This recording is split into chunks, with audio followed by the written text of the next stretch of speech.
मद्याजी मां नमस्कुरु मामे वैश्यस्युक्त्वैवम्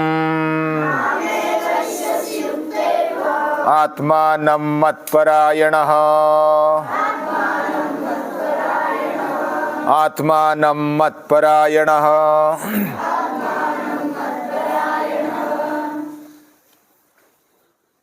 हमारे माता पिता घर वाले जो बुजुर्ग रहते हैं वे बहुत बार बताते हैं कि ये करो वो करो, ऐसा करो वैसा करो, और ये बार बार बताने का कारण क्या होता है? वो हमारे हित के लिए कटिबद्ध है, वो हमारा हित चाहते हैं, हमारे अंदर अच्छी अच्छी बातों का आचरण होने लगे, या तो हमारे अंदर संस्कार ज्यादा ठहरे, वह अंदर तक पहुंच जाए, ऐसा उनको लगता है, और इसलिए वो बार बार कहते हैं। हम कभी कभी बोर भी हो जाते हैं। जो अपना होता है वो बार बार बोलता है, जो पराया होता है एक दो बार बोल दिया, लगा दिया थप्पड़, सुनता है कि नहीं सुनता।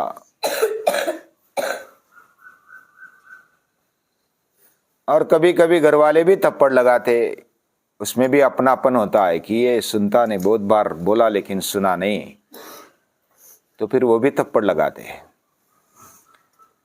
लेकिन जो अपना समझता है उसके मन में हमारा जीवन अच्छा हो जाए, ऊंचाई की तरफ चला जाए, विकसित हो, विकसनशील रहे, ऐसा उनको लगता है, और वो फिर उसके लिए प्रयास करते हैं, प्रयत्न करते हैं।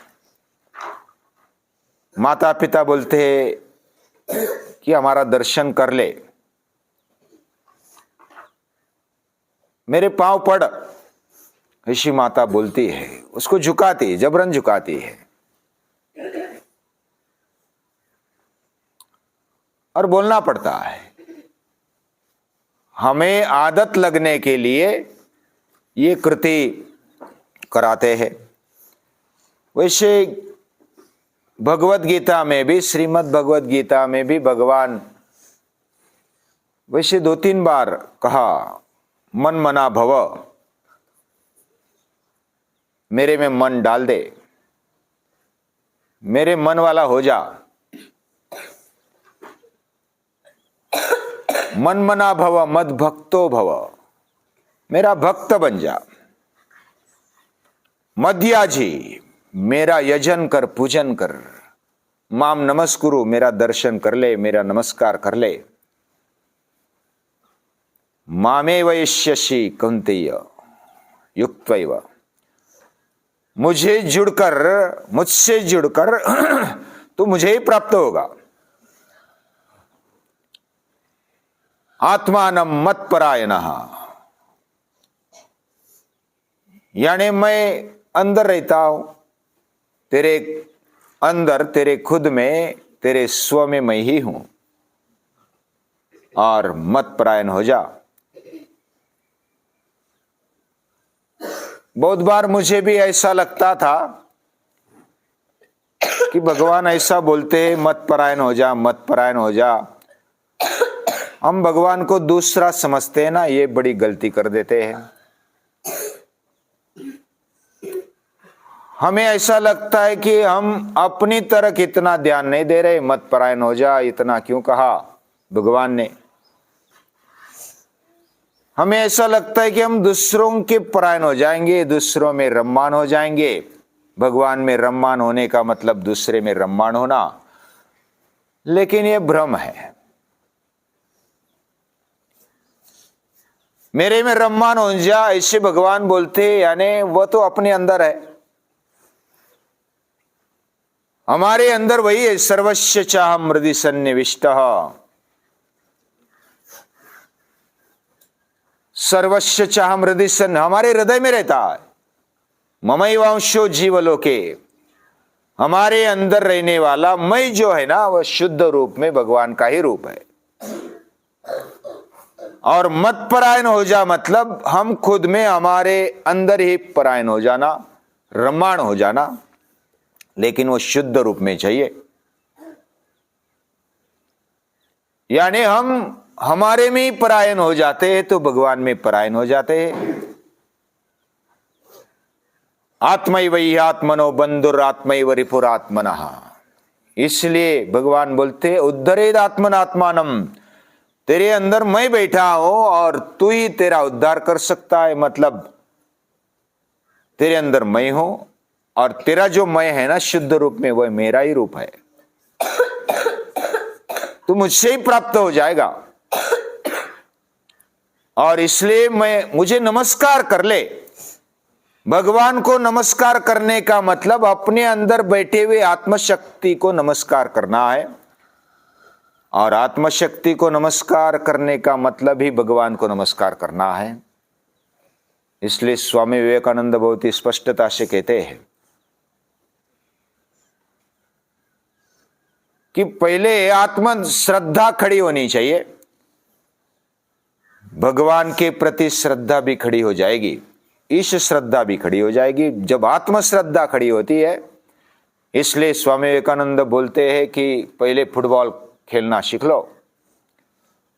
और नायम आत्मा बलहीन न लभ्य, बलहीन व्यक्ति को, बलहीन जो भी आत्मा है, उसके लिए आत्मशक्ति प्राप्त होना असंभव है। नायम आत्मा बलहीन न, बलहीन जो भी है उसको ये आत्मशक्ति नहीं मिल पाती। वो डरता है, वो अपने आप से डरता है, दुनिया से डरता है, और छोटी छोटी बातों से भी डरता है। जो खुद को अपने आप को संभाल नहीं सकता, फुटबॉल खेलने का मतलब अपना शरीर, अपना मन मजबूत कर लो, अपने इंद्रिय मजबूत कर लो। थोड़ा भी दुखता है तो हमारा मन एकाग्र नहीं हो पाता, पाँव में लगता है तो आंख में आंसू आ जाते हैं। यानी शरीर का और हमारा संबंध है, और वो संबंध घनिष्ठ होने के कारण हमें लगता है कि मुझे लग गया, और हम एकरूप बन जाते हैं। और जो इस भेद को जान लेता है कि शरीर तो एक साधन है, ये हमारे जीवन का सबसे बढ़िया साधन है, उसको भी संभालना चाहिए, लेकिन उससे अधिक हमारे अंदर जो बैठी हुई आत्मशक्ति, उसका महत्व है, वही भगवान का रूप है। और हम जब अपने अंदर शुद्ध रूप में अपने आप को देखते हैं तो ये अपना जो मैं है ना, इतना छोटा नहीं है। हम स्वार्थी नहीं बनते। शुरुआत में ऐसा लगता है कि हम अपने आप में देखेंगे मतलब स्वार्थी बन गए, और स्वार्थी बनने का तरीका भगवान बता रहे, ऐसा नहीं है। हमारे अंदर जो मैं है, आत्मशक्ति है, वही सभी के अंदर भी है,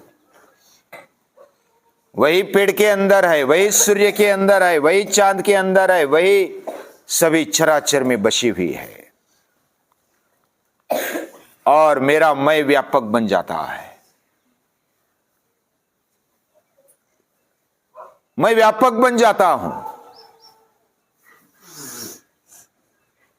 जैसे संत ज्ञानेश्वर बोलते, आता विश्वात्मके देवे इन्हें वाग्यज्ञ तोषावे, वो विश्वात्मक बन जाता है।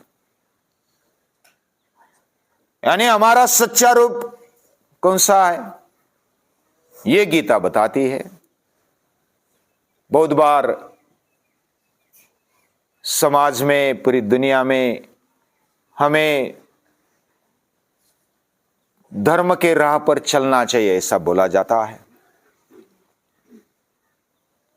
या तो धर्म के ऊपर उठकर आध्यात्मिक बनना चाहिए, ऐसा भी बोला जाता है।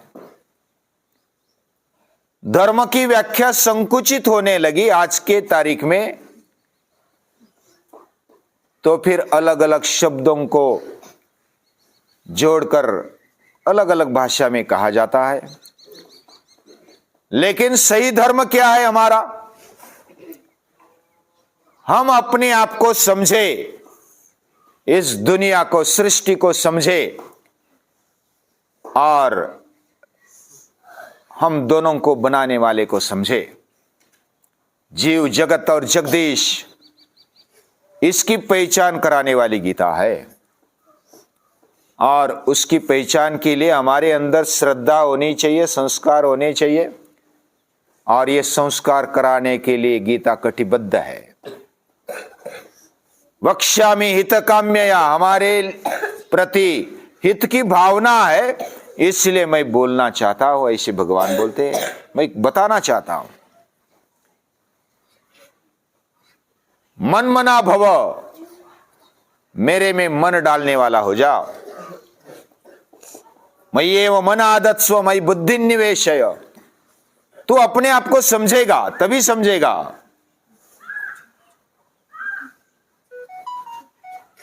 मन मना भव मद भक्तो भव, यानी मेरा भक्त बन जा। भक्त यानी जो विभक्त नहीं है, जो मेरे से छूटा नहीं है, अलग नहीं है, वो भक्त है। मदयाजी, मेरा यजन पूजन कर ले। यजन पूजन हम ऐसा समझते हैं, क्या समझते यजन पूजन? हल्दी कुमकुम डाल दिया, नमस्कार कर लिया, प्रसाद खा लिया, हो गया पूजा। आरती भी कर लेते। ये जो पूजा है ना, ये बाह्य पूजा है। बाह्य पूजा के अलावा पूजा का सही अर्थ क्या है? जो हम जिसकी पूजा करते हैं उसके जैसा बनना, ये सच्ची उसकी पूजा है। हम अपने जीवन में क्या बनना चाहते हैं, कौन से विचार वाला बनने के लिए हमारे अंदर प्रेरणा हो जाती है। बहुत सारे, यानी सब लगभग कुछ ना कुछ बनना चाहते हैं। मुझे श्रीमंत बनना है, मुझे क्रिकेटर बनना है, मुझे खिलाड़ू बनना है। अलग अलग तरीके से वो बनने की सोचते हैं। ये जो बनने की सोचना है ना, वही उसकी पूजा है।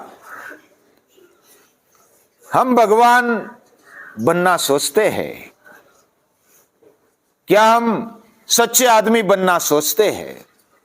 कि हम आदमी है, क्या हम सचमुच आदमी के जैसा रहते हैं? ये मनुष्य की पूजा हो गई। और ऐसी पूजा जो करता है वह सही अर्थ में पूजा करता है। हम जो बनना चाहते हैं वही पूजा हमारी चल रही होती है। भले बाहर से भगवान को नमस्कार करते हैं, लेकिन अंदर से तो हम अलग पूजा कर रहे होते हैं। मदिया जी, यानी मेरी पूजा कर ले, मेरे जैसा बनते जा, ये बात गीता कहती है। माम नमस्कुरु, मेरा नमस्कार कर ले।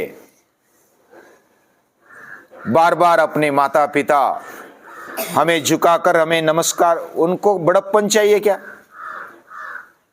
हाँ, हमने समझो कि माता पिता को नमस्कार किया तो बड़े बन गए, नहीं किया तो नहीं बने, ऐसा थोड़ा ही है। हमने सूर्य को नमस्कार किया, फिर बाद में सूर्य बड़ा बन गया, नहीं किया तो वो छोटा ही रह गया, ऐसा थोड़ा ही है।